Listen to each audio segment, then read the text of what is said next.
Good morning student. હું પરમાર મયુરી, ધોરણ 5 computer પરિચય. આપણો આજે ચેપ્ટર છે ત્રીજું, જેનું નામ છે વર્ડ. બાળકો, આપણે આગળ બે ચેપ્ટર જોઈ ગયા આપણા ફર્સ્ટ સેમિસ્ટરમાં. આજે આપણે બીજા સેમિસ્ટરનું આજે ફર્સ્ટ ચેપ્ટર એટલે કે ત્રીજું, જેનું નામ છે વર્ડ, એ આપણે ભણીશું. તો બાળકો, વર્ડ કોને કહેવાય છે, વર્ડ શું છે, એ બધું આપણે આ વિડીયોમાં જોઈશું. તો જોઈએ બાળકો, આપણો ફર્સ્ટ ચેપ્ટરનો આપણો ફર્સ્ટ પેજ. વર્ડ એ વર્ડ પ્રોસેસિંગ પ્રોગ્રામ છે, એટલે કે જેમાં તમે પ્રોસેસ કરી શકો છો. જેમ કે નોટપેડ, વર્ડપેડ કરતાં તેમાં ઘણી વધારે સુવિધાઓ હોય છે. એટલે કે તમે નોટપેડ એટલે કે તમારી નોટબુક જેમ હોય છે, એમાં તમે લખાણ લખો છો અને ખાલી એનું લખાણ જ કરી શકો છો. એ લખાણ તમને સાદું સિમ્પલ દેખાય છે, પણ તમે ધારો કે કંઈ કલર બોલ પેન લાયા કે સ્કેચ પેન લાયા અને એમાં જે ડ્રોઈંગ કરો છો અને સુધારા વધારા કરો છો, તો એમાં ઘણી બધી વધારે સુવિધાઓ, એટલે કે એમાં ઘણું બધું વધારે થાય છે, સારી વસ્તુઓ. તો આમાં બી આપણે ઘણી સારી વસ્તુઓ જોઈ શકીએ છીએ. નોટપેડમાં કેવું હોય છે કે આપણે સિમ્પલ વસ્તુઓ જ કરી શકીએ છીએ. આમાં તમે કલર પૂરી શકો ને એવું બધું થઈ શકે છે વર્ડમાં, પણ નોટપેડમાં એ વસ્તુ એલાઉડ નથી. તેનો ઉપયોગ નાનો ફકરો, પત્ર, યાદી, લાંબા દસ્તાવેજ કંઈ પણ લખવા માટે થઈ શકે છે. તમે ડોક્યુમેન્ટમાં સુધારા વધારા કરી શકો છો, એટલે કે કંઈ ભૂલ હોય તો આપણે એને સુધારી વધારી બી શકીએ છીએ.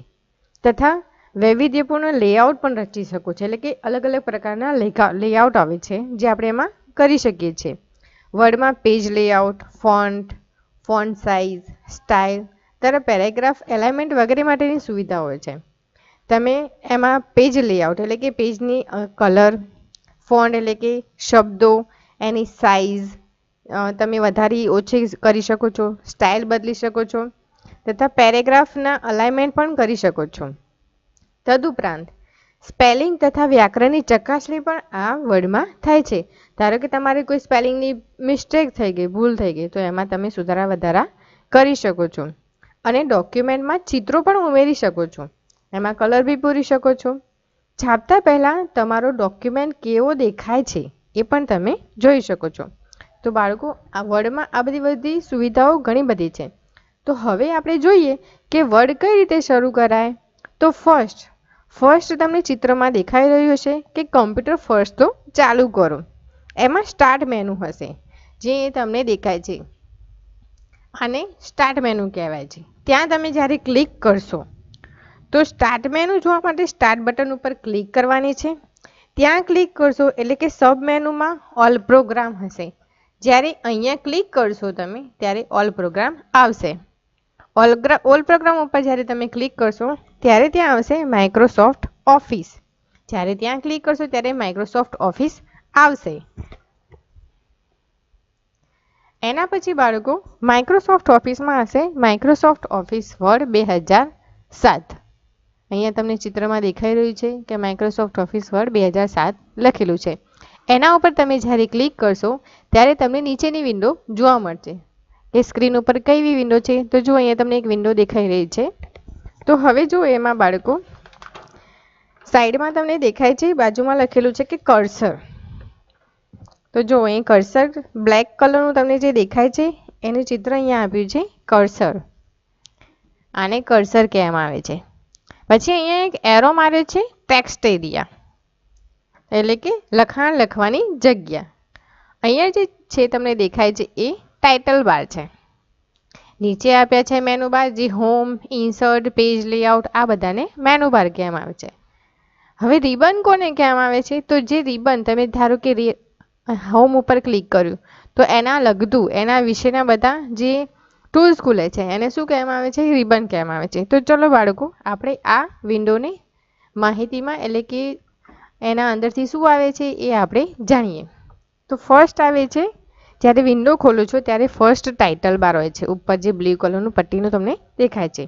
તો ટાઇટલ બારની મધ્યમાં પ્રોગ્રામનું નામ એટલે કે ડોક્યુમેન્ટ 1 માઇક્રોસોફ્ટ ઓફિસ વર્ડ તમે જોઈ શકો છો. જ્યારે તમે ઓપન કરો છો ત્યારે ત્યાં ડોક્યુમેન્ટ 1 ટાઇટલ બારમાં લખેલું હોય છે, એટલે કે એને તમે કંઈ નામ આપેલું નહીં હોતું. હવે બાજુમાં જો ડાબી બાજુના ખૂણા પર તમે ઓફિસ બટન જોઈ શકો છો. એટલે કે જ્યારે તમે ખોલો છો ત્યારે ટાઇટલ બાર ઉપર ઓફિસ બટન જોવા મળે છે. ઓફિસ બટનમાં તમારા ડોક્યુમેન્ટને ખોલવા, સેવ કરવા, છાપવા માટે આ બટનનો ઉપયોગ થાય છે.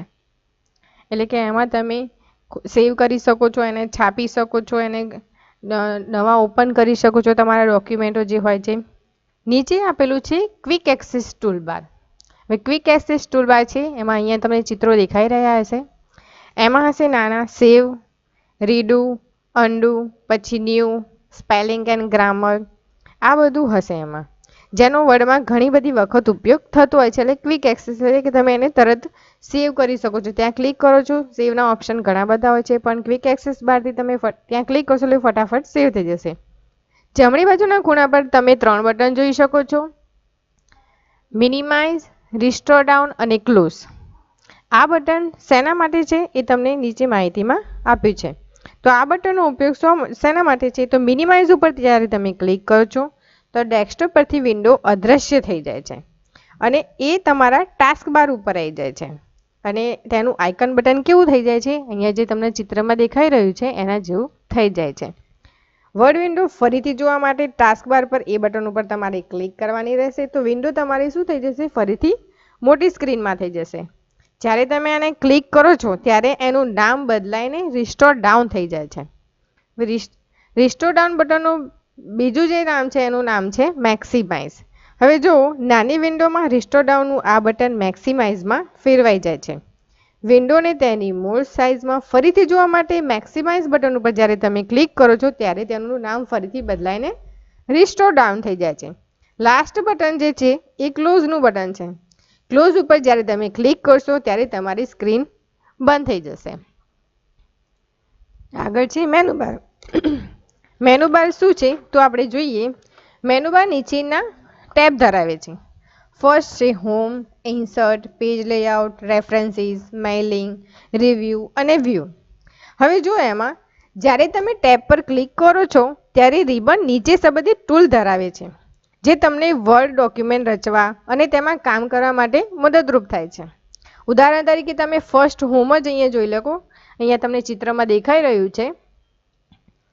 તો એ શું છે? તો ઉદાહરણ તરીકે ત્યારે તમે હોમ ઉપર ક્લિક કરો છો ત્યારે એના લગતા એટલે કે ફોન્ટ સ્ટાઇલ, પેરેગ્રાફ સ્ટાઇલ, આ બધું પસંદ કરવા માટે ટેક્સ્ટને કટ, કોપી કરવી, પેસ્ટ કરવું, લખાણ પસંદ કરવા, શોધવા કે બદલવા માટેના ટૂલ્સ પણ તે દર્શાવે છે. વર્ડના ઉપયોગ માટે કોઈ પણ મદદ મેળવવા માટે મેનુ બારની જમણી બાજુના Microsoft office word help button પર તમે ક્લિક કરી શકો છો.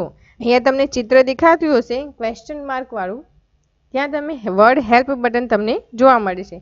એટલે કે તમારે કંઈ ભૂલ થતી હોય અથવા તમને કંઈ વસ્તુ મળતી ના હોય અથવા કંઈ પ્રોબ્લેમ હોય તો તમે એમાં હેલ્પમાં જઈને તમે ક્લિક કરી શકો છો. ત્રીજું છે ટેક્સ્ટ એરિયા. વર્ડ વિન્ડોના આ એરિયામાં તમે તમારું લખાણ ટાઈપ કરી શકો છો. તો ટેક્સ્ટ એરિયા કોને કહેવાય? તો વ્હાઇટ કલરનું જે પેજ હોય છે એને ટેક્સ્ટ એરિયા કહેવામાં આવે છે. ટેક્સ્ટ એરિયામાં નાની ઊભી રેખા ઝબૂકતી દેખાય છે કે જેને કર્સર કહેવામાં છે. તમને પૂછવામાં આવશે કે જે બ્લિંક કરતું હોય છે બ્લેક કલરનું ટેક્સ્ટ એરિયામાં એને શું કહેવામાં આવે છે? તો આપણે એને કહીશું કર્સર. ટેક્સ્ટ એરિયામાં તમે માઉસ પોઇન્ટર લઈ જાઓ ત્યારે એ આઈ એટલે કે કેપિટલ આઈ જેવો દેખાય છે. એનો એરો એ રીતનો થઈ જાય છે. ચોથા નંબરનું છે સ્ટેટસ બાર. ચાલુ ડોક્યુમેન્ટના page number, word count, zoom, level વગેરે માહિતી દર્શાવવા માટે એ થાય છે. એટલે કે એમાં ડોક્યુમેન્ટ પેજ નંબર કેટલા આપણે લીધા છે, એમાં વર્ડ કેટલા કાઉન્ટ થયા છે કે કેટલા તમે વર્ડ લખ્યા છે અથવા ઝૂમ કરી શકો છો. આ બધું તમે એમાં દર્શાવી શકો છો.